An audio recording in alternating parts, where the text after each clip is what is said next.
दोस्तों मेरे चैनल में आपका स्वागत है। तो आइए आज जानते हैं कि इनका क्या सवाल है और इनका जो क्वेश्चन होगा हम लोग उसी पर डिस्कस करने वाले हैं।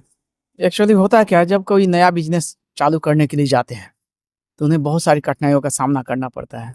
तो पहले तो आप ये हमें बताइए कि जो बिजनेस करने से पहले क्या क्या पेपर को हमें संजोग करके डॉक्यूमेंटेशन क्या होना चाहिए, उस डॉक्यूमेंटेशन में कौन कौन सा पेपर लगता है। अगर एक स्टैंडर्ड बिजनेस के लिए हम जाते हैं, गवर्नमेंट के नज़र में भी हम एक वाइट बिजनेस कर रहे हैं, तो उसके लिए क्या क्या तो प्रोसीजर यहाँ है? पर आपका क्या क्या डॉक्यूमेंटेशन होगा, कौन कौन सा रजिस्ट्रेशन होगा, यह चीज़ इस पर डिपेंड करेगा कि आपका बिजनेस का नेचर क्या है। आप अकेले बिजनेस को शुरू कर रहे हैं तो यहाँ पर इसे हम लोग जनरली प्रोप्राइटरशिप बोला जाता है, सोल प्रोप्राइटरशिप।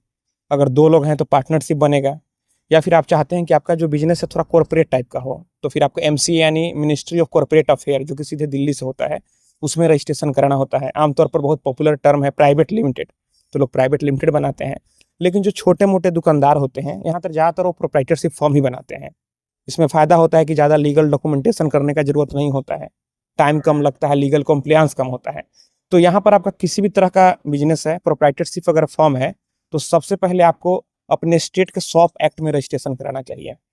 मैं बता दूं कि अगर आप कभी बोर्ड लगाते हैं तो जिस दिन से बोर्ड लगाते हैं, बोर्ड लगाने के 30 दिनों के भीतर ही आपको शॉप एक्ट में रजिस्ट्रेशन कराना होता है। नहीं अगर कराते हैं और अगर इंस्पेक्शन में पकड़े जाते हैं तो पेनल्टी लग सकता है। तो शॉप एक्ट में रजिस्ट्रेशन कराएंगे और फिर उसके बाद एमएसएमई, जो कि बहुत ही अभी पॉपुलर है। कोई भी अगर आपको गवर्नमेंट स्कीम का बेनिफिट लेना है, लोन लेना है, तो एमएसएमई बैंक मांगता है, तो एमएसएमई में ही रजिस्ट्रेशन करा लेना चाहिए। तो अगर इतना 2 पेपर है तो ठीक है। तो कोई बिजनेस करने के लिए अगर हम लोग जाते हैं तो उसके लिए पैन कार्ड क्या कोई मतलब अलग से बनता है क्या? देखिए, अगर आपका इंडिविजुअल यानी कि प्रोप्राइटरशिप फॉर्म है, मतलब प्रोप्राइटर मतलब आप अकेले मालिक हैं, तो यहाँ पर कोई अलग से पैन कार्ड नहीं बनेगा। जो आपका पर्सनल पैन है उसी पर जीएसटी, एमएसएमई सारा रजिस्ट्रेशन होगा। लेकिन अगर पार्टनरशिप है, 2 लोग हैं, तो फिर यहाँ पर पार्टनरशिप फॉर्म का अलग पैन कार्ड बनेगा। जो डीड पहले बनता है, पार्टनरशिप डीड, उसी के आधार पर फिर पैन कार्ड के लिए अप्लाई होता है। पहले डीड बनता है, कंपनी भी बनेगा तो उसमें भी अलग पैन कार्ड होगा। केवल यहाँ पर प्रोप्राइटरशिप फॉर्म को छोड़कर सारे में अलग पैन कार्ड बनता है। क्या अगर पर्सनल बिजनेस हो तो उसमें अकाउंट हमेशा करेंट अकाउंट ही खुलवाना चाहिए या सेविंग अकाउंट से भी हमारा काम चल सकता है? ये बहुत आपने अच्छा क्वेश्चन पूछा है, कई लोगों के मन में सवाल उठता है।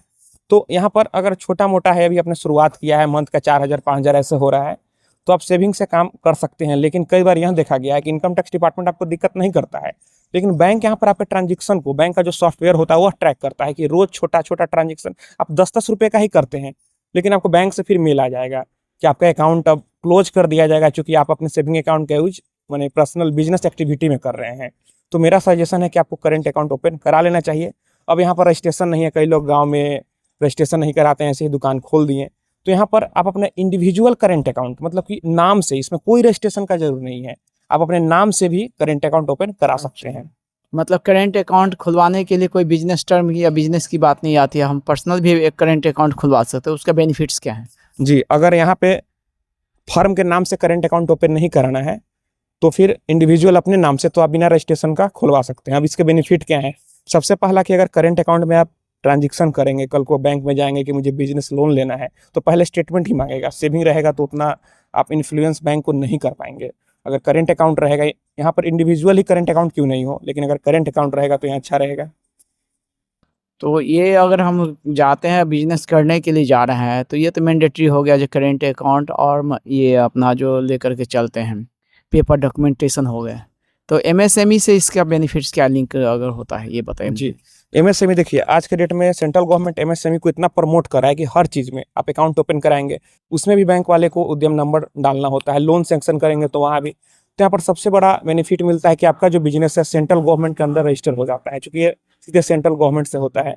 और यहाँ पर जो भी जो छोटे उद्योगपति हैं, जो उनको जो भी यहाँ पर गवर्नमेंट का स्कीम आता है लोन के लिए, उसके लिए आप एलिजिबल हो जाते हैं। बिना एमएसएमई का आपको लोन होगा ही नहीं। अच्छा, तो एमएसएमई होने के बाद अगर हमारे पास में एमएसएमई है तो लोन के लिए एप्लीकेबल कितने दिनों के बाद हम हो सकते देखिए हैं? जी, बहुत अच्छा है भी क्वेश्चन है। बहुत लोग आज बिजनेस बनाते हैं और सोचते हैं कल को उनको बैंक से उस बिजनेस पर लोन हो जाए। तो यहाँ पर कोई भी बिजनेस आपका पुराना होगा तभी बैंक लोन करेगा, ट्रांजेक्शन दिखेगा आपका। तो यहाँ पर मिनिमम 1 साल आपको ट्रांजेक्शन करना पड़ता है, तभी यहाँ पर लोन होगा। लेकिन गवर्नमेंट जितनी आसानी से कहते हैं, जो बैंक में अकाउंट, बैंक में आपका लोन क्लियर हो जाएंगे, बैंक से आप जुड़े रहेंगे तो आपका, लेकिन ऐसा होता है क्या? जी, बहुत सारा यहाँ पर पेपर में लोगों को कमी होती है या फिर कई बार करप्शन होता है। इसे जो भी कहिए, लेकिन अगर आपके पास पूरा पेपर कंप्लीट रहता है, फिर भी अगर वो रिजेक्ट करते हैं लोन, तो उनको रीज़न बताना होगा, या फिर आप जोनल ऑफिस में कंप्लेन कर सकते हैं, हेड ऑफिस में कंप्लेन कर सकते हैं। लेकिन पहले आपको अपने आप को सही रखना है, पेपर पहले सही रखना है। यहाँ पर 10 में 9 लोगों का देखा जाता है कि पेपर ही कंप्लीट नहीं है।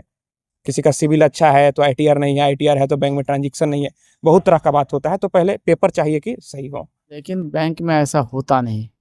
जेन्युइन तरफ से अगर आप देखेंगे तो बैंक के एम्प्लॉय जवाब देने के लिए तत्पर नहीं होते हैं।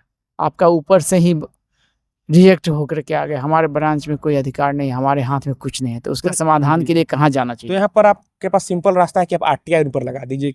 अगर आप खुद नहीं लगा सकते हैं तो आप किसी वकील से मिलिए और आरटीआई लगा दीजिए। फिर जब आरटीआई लगाएंगे तो उन्हें जवाब देना पड़ेगा 30 दिनों के भीतर कि क्यों रिजेक्ट किए, और पूरा डिटेल मेंशन करना होगा। और नहीं अगर जवाब देते हैं तो उन पर पेनाल्टी फिर लगेगा। लोगों को जागरूकता नहीं होता है तो वो दबते चले जाते हैं। तो ये सारी कठिनाइयों का आपने समाधान बताया और इससे हम आम जनता को बहुत फ़ायदा होगा। इसके लिए आपको तहे दिल से धन्यवाद। तो दोस्तों, मैं आशा करता हूँ आपको ये वीडियो पसंद आई होगी। अगर मन में कोई भी सवाल है तो आप नीचे कमेंट बॉक्स में कमेंट करें। और अगर आप हमसे सीधे जुड़ना चाहते हैं, फ़ोन से बात करना चाहते हैं, मन में कोई भी सवाल है, तो फिर आप हमें इंस्टाग्राम पर फॉलो करें। मेरा इंस्टाग्राम पर यूजर नेम है Pritesh1584। आप हमें वहाँ फॉलो करें, मैसेज करें। और अगर फ़ोन से बात करना है तो फिर इंस्टाग्राम पर ही मैसेज करके अपॉइंटमेंट बुक कर लें। तो दोस्तों, हम लोग मिलते हैं अगले वीडियो में एक नए टॉपिक के साथ। तब तक आप अपना और अपने परिवार का ख्याल रखें।